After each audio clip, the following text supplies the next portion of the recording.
How to speed up videos in CapCut using your laptop or PC.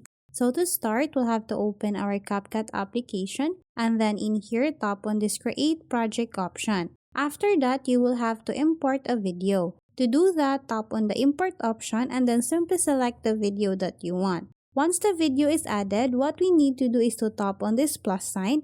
After that, in here we'll have to move our cursor here and then make sure that you have selected the video. Once you have done that, we'll have to go in the top right part of the screen and then tap on the speed option. In here, we can now change or speed up our video. To do that, you'll simply need to move your cursor here.